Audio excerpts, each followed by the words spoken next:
This is Fery Good. Fery, my friend, welcome to the show. Thank you, sir. Thank you. Thank you, Jacques, for having me. And I'm in Düsseldorf right now, not in Berlin. But all right. We met at the Berlinale. That's all right. What are you doing in Dusseldorf? In the region Düsseldorf, I live in Mönchengladbach, and this is where I live and work. And Berlin is where the Berlinale was Oh, taken I place. see. So you live in or near Dusseldorf, and you were at in Berlin while I was there. We were both there for the Berlinale, and I met you at the European Film Market. Was that your first time at the European Film Market? It was my first time, very first time. Yes. And what's your impression of it? Ooh, man, you bump into different kinds of people. You don't know where they're coming from, what they do, but you can guess, but unless you approach people, you never know what kind of projects they're carrying with them. And international, I would say. Yeah, they're international. I think the art of filmmaking is not about the special effects or anything else when it comes to telling a story. And the most fascinating about a movie is the story, and that it appeals to the emotions. And whether it's the movie The Joker or whatever, you don't need all these effects. But if you can also do it with a very simple and very pure techniques, and sometimes even like very how do you say that? How very almost exaggerated ways in showing that, like in Desperado, and Well, I think the myth about well, Robert Rodriguez, he's a Texas filmmaker in a lot of ways, but he did, I think it's called Once Upon a Time in Mexico. Was that the name of his first film? that was the Or one the first? after Desperado, the third time. The first was El So Mariachi. I think that was a El Mariachi. remake of the first film he did, and the legend is that he made the movie for $7,000, but then they add to that, but he also cashed in like $1 million in favors. So uh, when you see Desperado, it's very much a remake of the same movie. I think a lot of times he's remaking the same movie again and again. And God, I'm forgetting which director said it, but he said every good director is remaking the same movie again and again. Yeah. So, I think the simplicity of a movie that that to has to shine with its story and not with the cast, the special effects, the budget, or you know um, of course the Matrix with its philosophy. And the first one is a more expensive one. It still has a lot of story to tell. Or Goodfellas, a movie I really like because how important, or um, what kind of added value do you have if there is a narrator in the back telling the story while you see one scene after the other, and then the camera stops and the voice continues, and then there is another shot. And I don't know, Taxi Driver, for example. Wow, I gotta say, read Taxi Driver. I just saw an analysis of the movie, cinematographic analysis, 2 hours, just about the collection of shots. Why the camera took this shot, and then there is always a meaning behind it, and everything was so intentionally executed with the camera. The way a story is told, as I said, I really like to indulge into philosophy and literature, and so trying to take every single word that is told and used for narration.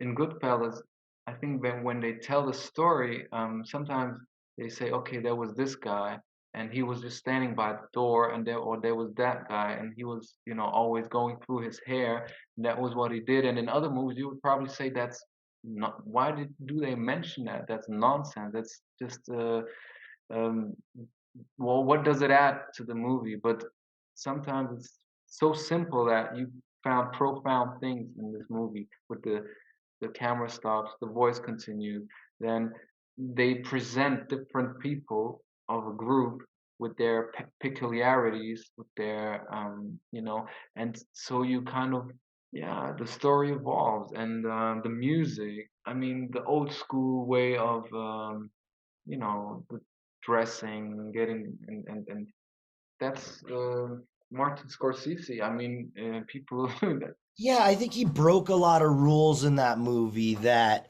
had been broken in other movies, but maybe in not such a mainstream picture before.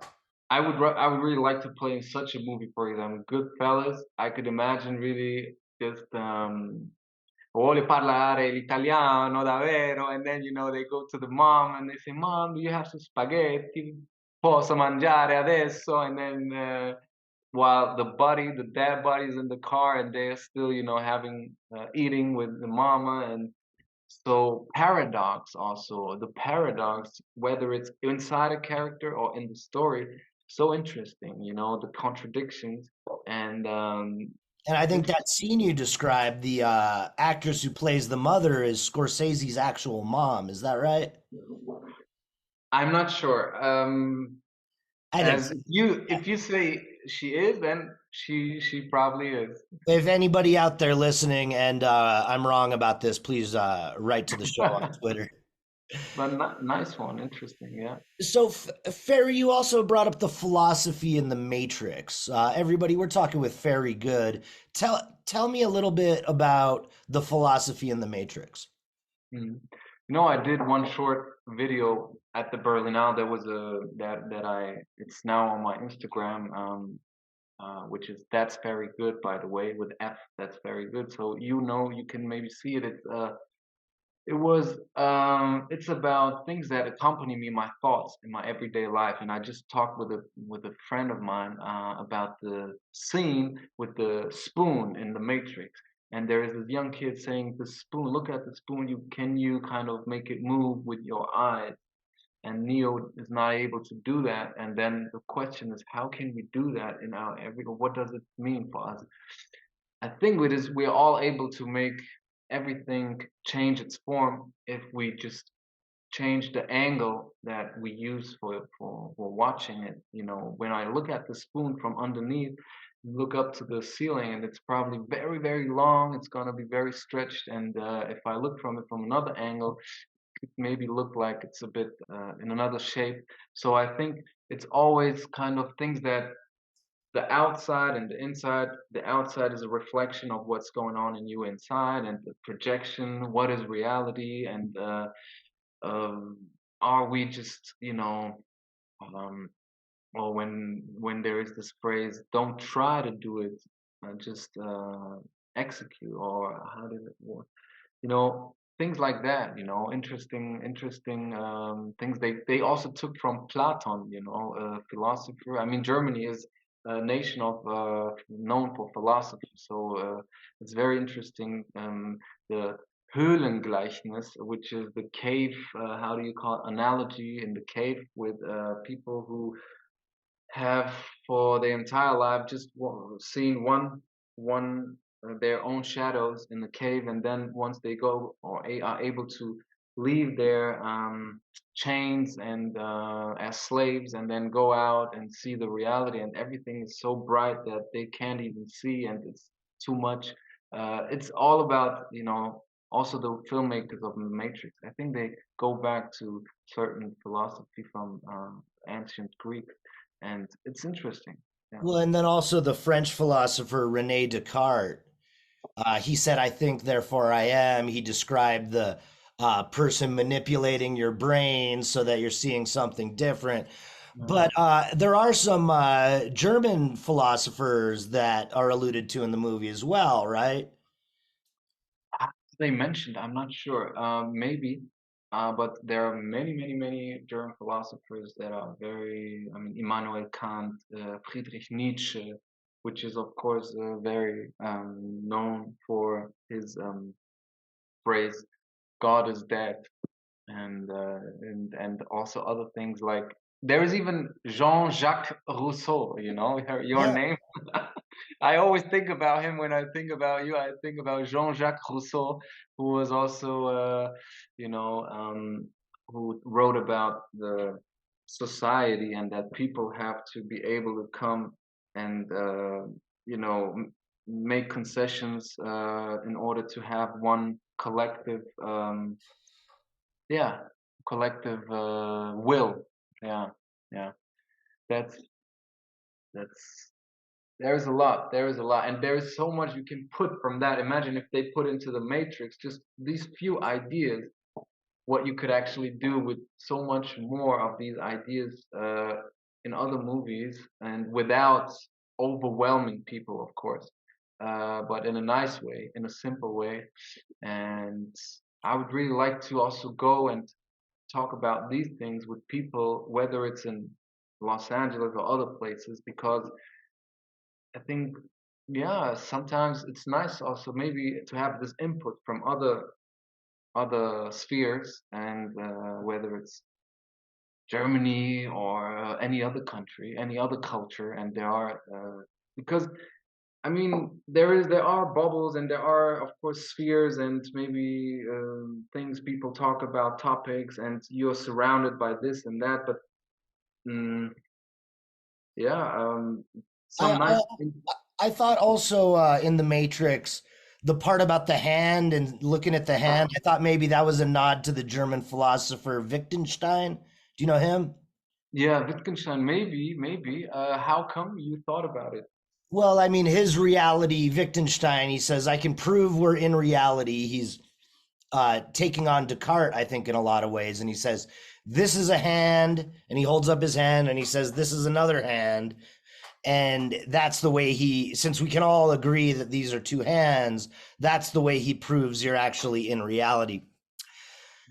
Now, Ferry, before we go, tell our audience where we can find you. How can we follow you on Instagram? My Instagram is very simple. That's very good without V, but F. That's very good, one word. And I set up my page. It's ferygood.com. So Fery with an F and then That's good. And then Fery good. FERYGOOD.com, or that's very good. That's FERYGOOD. Yeah. And on Instagram.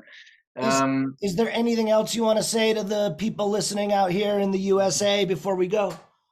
Of course, I'm looking forward to all of you people, to meeting all you people, whether it's in Los Angeles, which I would really like to visit as a place and as a, yeah, as a sphere where people, you know, interact with ideas, with inspiration, and give energy and meet people in a sincere way and spread out good vibes. This is, you know, what we did in Berlin, and that's how we met. Mm.